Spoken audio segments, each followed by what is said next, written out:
আমি ডক্টর ফেরদৌস কাদের মিনু। আমি basically ENT consultant, but আমি also trained in cosmetic surgery. So সেই সুবাদে আমি এখানে ক্লেফট লিপ এবং প্যালেট বাচ্চাদেরও অপারেশন করে থাকি। এর সাথে কিছু কিছু বাচ্চাদের যাদের নাকি নাকের ডিফর্মিটি আছে তাদের রাইনোপ্লাস্টিও করছি বেশ কয়েক বছর ধরে। আমি ডক্টর সিদ্দিকী, আমি একজন প্লাস্টিক সার্জন এবং বহুদিন ধরে প্লাস্টিক সার্জারি প্র্যাকটিস করছি। তো আমাদের ক্লিনিকে বিভিন্ন ধরনের প্লাস্টিক সার্জারিজগুলো হয়, এর মধ্যে বিউটিফিকেশন সার্জারিজগুলো হয়। কিন্তু আমরা over the last few years charity ওয়ার্কের ব্যাপারে একটু চিন্তাভাবনা করেছি এবং ইনক্লাইন্ড হয়েছি। প্রথমে আমি ক্যাম্প শুরু করেছি ঢাকার বাইরে গিয়ে কিছু কিছু ক্যাম্প করেছি যখন আমার লাইক অ্যাবাউট 6-7 ইয়ার্স ব্যাক এটা আমি শুরু করেছি, এবং আমি দেখলাম যে এটা খুবই রিওয়ার্ডিং একটা সার্জারি। খুব ছোট ছোট সার্জারিতে আমরা দেখেছি যে অনেক বাচ্চাদের অনেক উপকার হয়ে যাচ্ছে, এদের পুরো লাইফ চেঞ্জিং একটা এক্সপিরিয়েন্স হয়ে যায়। সো বেসিক্যালি সেজন্যই আমি এই কাজটা করি, এবং নিজে এখন আমরা এই ক্লিনিকে আমাদের নিজেদের খরচে অনেক দিন করেছি। তো এখন আমরা কিছু ডোনেশনস নিয়ে এখানে আমরা একদিন হোক 2 দিন হোক নিজেদের উদ্যোগে একটা ক্যাম্প করার চেষ্টা করছি। অ্যাট ফার্স্ট 2009-এ একটা বিদেশি অর্গানাইজেশন কল্ড অপারেশন স্মাইল, এরা আমাদেরকে অ্যাপ্রোচ করলো যে বাংলাদেশে ওরা কিছু কাজ করতে চায় অন ক্লেফট বেবিস, যেগুলা জন্মগত ত্রুটি এবং ওগুলা সার্জারি ছাড়া ওটা কিওর হয় না। লাইক ক্লেফট, এখানে ঠোঁট কাটা থাকে, অনেকের তালু কাটা থাকে, অনেকের দুটাই থাকে। তো এই ধরনের বাচ্চা আমাদের দেশে অনেক হয়, অন্যান্য দেশেও হয়। আমাদের দেশে ইনফ্যাক্ট প্রতি বছর প্রায় 5 থেকে 7 হাজার বেবিজ এরকম প্রতি বছর জন্ম নিচ্ছে এই ধরনের জন্মগত ত্রুটি নিয়ে। আমরা 2011 থেকে লোকাল মিশনসগুলো যে করছি, CSCL ফ্রি ক্যাম্পস, এর মধ্যে আই ফিল প্রাউড যে we have done over 110 operations. 110টা অপারেশন অলরেডি হয়ে গেছে সাকসেসফুলি, এবং অন্যান্য আরও অনেক পেশেন্টস প্রসেসিংয়ে আছে। আমাদের এখানে আমরা যে কাজ করি, কিছু কিছু কেস আমরা জেনারেল অ্যানেস্থেশিয়া মানে পুরা বাচ্চা অজ্ঞান করে কাজ করি, আর কিছু কিছু হচ্ছে যেগুলো আমরা লোকাল অ্যানেস্থেশিয়া মানে জাস্ট যেটুকু জায়গা অপারেশন হবে সেটুকু জায়গা অবশ করে কাজ করতে পারি। এখানে যারা নাকি একটু বড়, একটু বুঝে আমাদের সাথে কোঅপারেট করে তাদের আমরা লোকাল অ্যানেস্থেশিয়া দিয়ে কাজ করি। সবসময় দেখা যায় যে যাদের নাকি আগে একবার অপারেশন হয়েছে তাদের পরে ইউজুয়ালি একটা বা দুটো সার্জারি লাগে। নাকটা ঠিক করার জন্য একটা সার্জারি লাগে, ঠোঁটটা যদি পুরোপুরি না মিলে তখন আরেকটা সার্জারি লাগে। তো এগুলোকে আমরা বলি রিভিশন সার্জারি। এই রিভিশন সার্জারিগুলো করার জন্য আমরা লোকাল অ্যানেস্থেশিয়া ইউজ করি। মোস্টলি যারা নাকি পুয়ার তাদেরই এটা হচ্ছে। কেন এটা হচ্ছে এটা নিয়ে অনেক গবেষণা হচ্ছে, কেন ক্লেফট লিপ হয়, কেন ক্লেফট প্যালেট হয়, এটা একটা জন্মগত ডিফর্মিটি, কেন হচ্ছে এটা নিয়ে অনেক কাজ হচ্ছে, কিন্তু দেখা যায় যে লোয়ার ইনকাম গ্রুপের বাচ্চাদেরই বেশি হচ্ছে। সো ওদেরকে হেল্প করার জন্য আমরা যদি সবাই মিলে আগায় আসতে পারি তাহলে আমি মনে করি এটা অনেক বিরাট একটা ব্যাপার হবে। যে কারণে আমাদের প্লাস্টিক সার্জন হিসেবে আমাদের উপরে অনেক বড় একটা দায়িত্ব থেকে যায় যে এই ধরনের বাচ্চাদেরকে কিভাবে আমরা অ্যাডিকুয়েটলি ট্রিট করতে পারি। আজকে আপনারা যে বাচ্চাটা দেখলেন, বিথি নাম, ওর বয়স 7 মাস। তো ও যখন জন্মেছিল ওর মা বাবার আরও 2টো বাচ্চা আছে, একটা ছেলে আছে একটা মেয়ে আছে, ওরা 3 নাম্বার বাচ্চা নিয়েছে।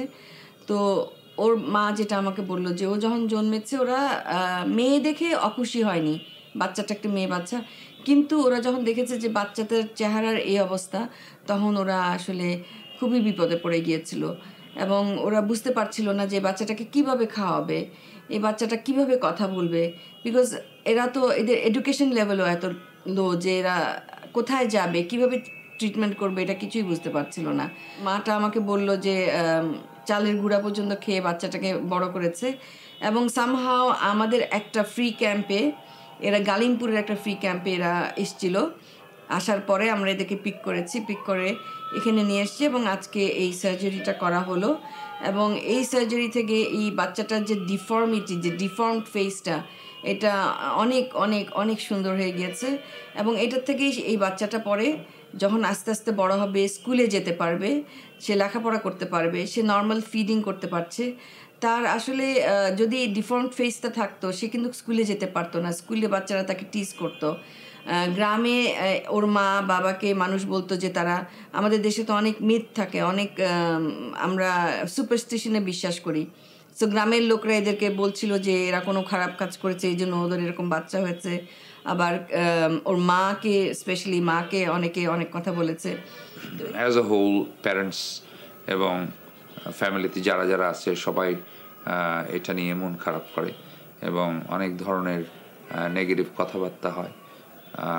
এবং যখন বাচ্চাটা বড় হয় তখন স্কুলে যেতে চায় না বিকজ অফ দিস ডিফেক্ট, এবং স্কুলে যাদের জোর করে পাঠানো হয় তারাও স্কুলে বেশি দিন থাকতে পারে না বিকজ ওই স্কুলে অন্যান্য ছেলেপেলে যারা থাকে ওরাও বিভিন্ন সময় বিভিন্ন নেগেটিভ কমেন্টস করে।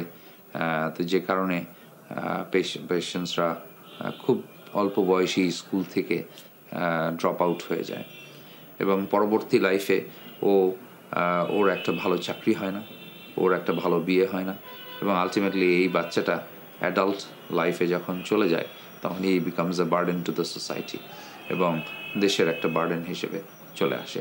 তা আমাদের উদ্দেশ্য হচ্ছে এদেরকে টাইমলি অপারেশনটা করে দেওয়া।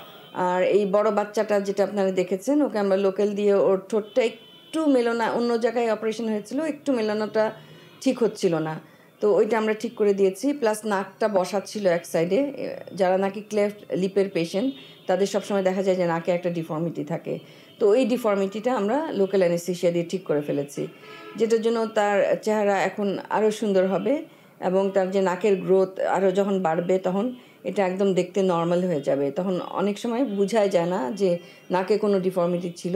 ঠোঁটের ছোট্ট একটা স্কার থাকে, বাট ওইটা এতই মিনিমাম থাকে যে এটাতে খুব একটা সমস্যা হয় না। এটা আমাদের 10th ক্যাম্প। বেসিক্যালি আমরা আগে যখন পেশেন্টগুলি পেয়েছি, অপারেশন স্মাইল নামে একটা অর্গানাইজেশনের সাথে কাজ করতাম, আমরা এখনও করছি। তো আমরা দেখতাম যে এভরি টাইম আমরা সার্জারি শেষ করার পরে 4টা কি দেখা যেত, এক একটা ক্যাম্পে 10টা পেশেন্ট বাকি থেকে যেত বা 15টা পেশেন্ট বাকি থেকে যেত, তো ওরা খুব মন খারাপ করে চলে যেত। কারণ আমরা জানি যে প্রতি বছর এখানে 5 থেকে 7,000, ইভেন কিছু বেশি হতে পারে, বাচ্চা জন্মাচ্ছে এরকম ত্রুটি নিয়ে। তো ন্যাচারালি আমাদের মনে চিন্তা আসলো যে how to increase the number of surgeries.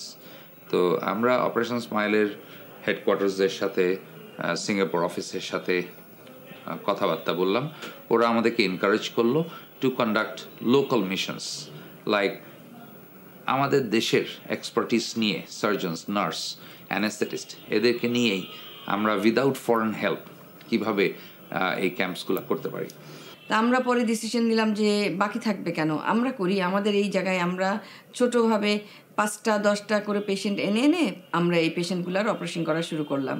তো এইভাবেই আমাদের শুরু, এবং আমরা এখন নিজেরা বাইরে গিয়ে স্ক্রিনিং করে পেশেন্ট আনছি। ঢাকার বাইরে থেকে কিছু কিছু পেশেন্ট আসা শুরু করেছে আমাদের এই ক্যাম্পের জন্য। সো এটা আমাদের নিজেদের একটা অর্গানাইজেশন থেকে উদ্যোগ নিয়ে আমরা একটা ক্যাম্প করছি, এবং আমরা মনে করি যে এটা আমরা যত বাড়াতে পারবো, যত পেশেন্ট নাম্বার বাড়বে তত আমাদের জন্য একটা ভালো হবে, এই দেশের জন্য ভালো হবে। এবং আমাদের একটা এইম আছে যে আমরা ইনশাল্লাহ ঢাকার বাইরে গিয়ে এই ক্যাম্পগুলো করা শুরু করব। তো এইভাবে আমাদের প্ল্যান আছে টু এক্সপ্যান্ড আওয়ার অ্যাক্টিভিটিস এবং নাম্বার অফ সার্জারিজ বাড়ানো এবং রিচ আউট করা টু আউটসাইড ঢাকা। এবং এটার জন্যে আমাদের অ্যাকচুয়ালি এই পর্যন্ত আমাদের cosmetic surgery centre was like sponsoring. এখানকার যাবতীয় খরচ, ব্যবস্থা সব কিছুই আমরা নিজেরা করতাম, আমাদের স্টাফ, আমাদের হসপিটালের যা সার্জনস আছেন এরা মিলে।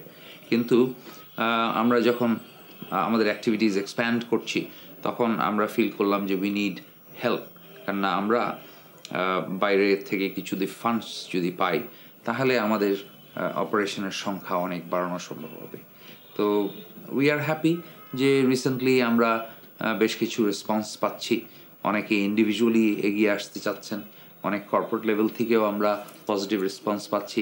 সো আমরা আশাবাদী যে আমাদের কাজটা আরও সুন্দরভাবে, আরও ওয়াইডলি আমরা জিনিসটা আগিয়ে নিতে পারবো। তো এই যে এইগুলি থেকে বের হয়ে আসা, তারপরে এরকম একটা সার্জারি করে তার এই বাচ্চাটার লাইফটাকে চেঞ্জ করে দেওয়া, এইটা আমি মনে করি যে অনেক অনেক বড় একটা কাজ এবং এটা আসলে আমরা অনেক জনে মিলে যদি কাজটা করি, যেমন আমাদের অনেক ভলেন্টিয়ার্স আছে যারা নাকি আসে আমাদের সাথে পেপার ওয়ার্কগুলো করে, ছবি তোলে, বাচ্চাগুলোকে ম্যানেজ করে। আমাদের ওটিতে আমাদের অজ্ঞান করার ডাক্তার আছেন, উনি আসেন আমাদের সাথে কাজ করতে, আমাদেরকে অ্যাসিস্ট করতে অন্যান্য ডাক্তাররা আসেন। সো সবাই আমরা কিন্তু ভলেন্টারি কাজ করছি, ফ্রিতে কাজ করছি, একটু একটু সময় দিচ্ছি, সবাই একটু একটু করে সময় দিয়ে অনেক বড় একটা কাজ হয়ে যাচ্ছে এবং এই কাজটা থেকে এই বাচ্চা, এই পুরো ফ্যামিলির লাইফ চেঞ্জ হয়ে যাচ্ছে।